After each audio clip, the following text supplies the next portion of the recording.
Continuando con el análisis de los diferentes bienes jurídicos tutelados a través de la ley penal guatemalteca, vamos a hacer alusión ahora a una parte bien significativa de esta construcción de ilícitos que buscan resguardar los principales valores de la sociedad guatemalteca. Es el caso de los delitos contra la libertad y la indemnidad sexual. Este tipo de delitos, como otros, pues están construidos bajo el convencimiento por parte del Estado de que deben ser merecedores de una respuesta punitiva, cárcel, penas pecuniarias, etc. Los delitos contra la libertad e indemnidad sexual constituyen pues una categoría fundamental que se destina a proteger la autonomía y la integridad sexual de los seres humanos. Estos delitos abarcan conductas que van desde una agresión sexual hasta precisamente las violaciones que afectan profundamente la dignidad y los derechos de las víctimas. La libertad sexual es el primero de estos valores y se refiere al derecho que tenemos todos de decidir libremente sobre nuestra vida sexual, mientras que la indemnidad sexual, que era algo que no estaba protegido en la legislación penal guatemalteca hasta hace poco, pues se enfoca en la tutela o protección de individuos en cuanto a que aquellos que se encuentran en una edad o condición que no puedan consentir válidamente actos de naturaleza sexual deben ser también protegidos. Estos delitos protegen entonces la autodeterminación sexual y la intangibilidad sexual de personas especialmente vulnerables. En Guatemala, como lo aludíamos, la protección de la libertad e indemnidad sexual se fortaleció con la promulgación de la denominada Ley contra la Violencia Sexual, Explotación y Trata de Personas, que es el decreto 9-2009 del Congreso de la República. Esta normativa incorpora algo muy importante, que es la perspectiva de género, y establece sanciones más severas para quienes cometen delitos sexuales, reconociendo en tal sentido la necesidad de proteger especialmente a mujeres, niños y adolescentes. ¿Por qué es importante, decíamos, la perspectiva de género para los delitos sexuales? Bueno, la incorporación de la perspectiva de género en la legislación es esencial, porque esto permite el abordaje de las desigualdades y violencias específicas que atentan contra un grupo vulnerable que son las mujeres. La protección de la libertad e indemnidad sexual es esencial, porque esto permite garantizar la dignidad y autonomía de las personas en un ámbito tan delicado como lo constituye la sexualidad. La evolución legislativa y doctrinaria refleja un compromiso creciente en la erradicación de las conductas que atentan contra estos derechos fundamentales. Por lo tanto, a partir de diferentes convenciones, los estados han asumido compromisos de recrudecer sus respuestas punitivas. Vamos a hablar específicamente de dos delitos.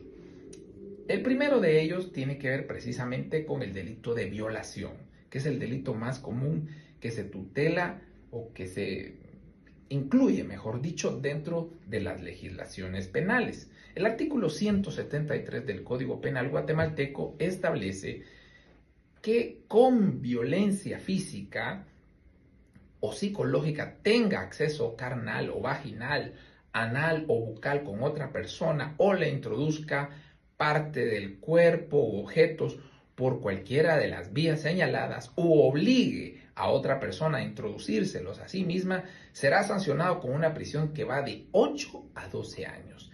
Es bastante significativo el cambio que hay de esta figura delictiva a como se encontraba regulada antes de la mencionada reforma.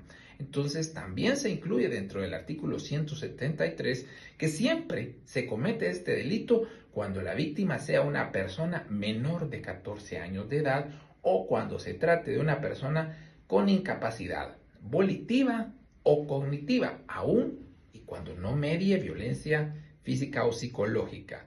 La pena se impondrá en estos casos sin perjuicio de otras que pudieran concursar. En cuanto al estudio dogmático de esta figura, debemos advertir que el sujeto activo va a ser cualquier persona que emplee violencia física o moral para obligar a otro a un acto sexual, es decir, algo que no ha consentido.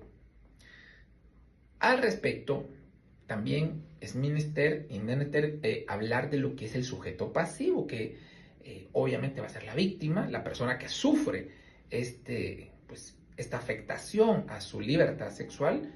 Y algo muy importante, no importa su género. Anteriormente las legislaciones penales se enfocaban en que la víctima de violación exclusivamente iba a ser una mujer, algo que ya no existe hoy día. También un hombre puede ser sujeto de una violación. El bien jurídico tutelado pues va a ser la libertad e indemnidad sexual de las personas, protegiendo en ese caso su derecho a decidir sobre su propia libertad sexual sin ningún tipo de coacción. En cuanto al elemento objetivo, es decir, el dolo, la intención de cometer un delito, en este caso, pues está direccionado a la intención consciente y voluntaria de realizar un acto sexual no consentido, sabiendo que no hay aceptación, que no hay aquiescencia o consentimiento por parte de la víctima. En cuanto al elemento objetivo, es decir, la acción concreta, pues no es otra que la realización del acto sexual mediante violencia, que puede ser física, pero también que puede ser una intimidación, sin el consentimiento pues de la víctima. Eso es básicamente el requisito indispensable.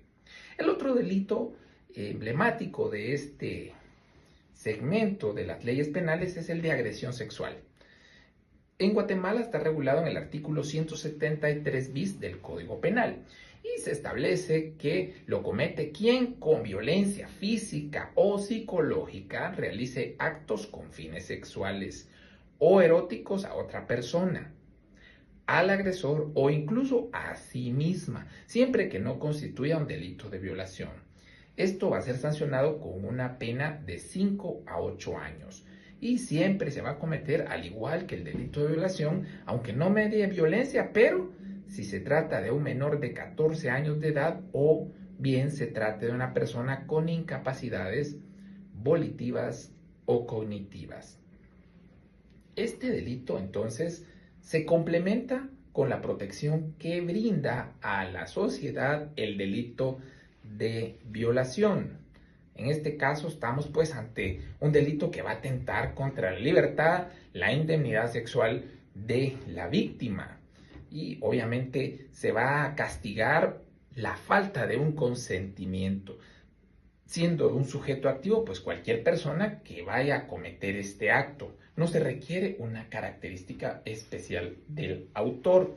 En cuanto al sujeto pasivo, pues va a ser cualquier persona, la víctima, que pues vea afectada su libertad o indemnidad sexual. Y puede ser un hombre y como también lo puede ser una mujer. En cuanto al elemento objetivo, pues comprende la acción de imponer un acto sexual. Eso es prácticamente lo que debe concurrir para materializar el ilícito.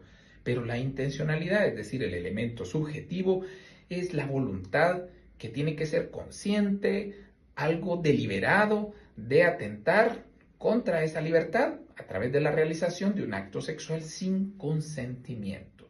Y con ello estaríamos completando un breve análisis de lo que constituye tanto de la perspectiva normativa como también un poco desde lo que recoge la doctrina los delitos sexuales.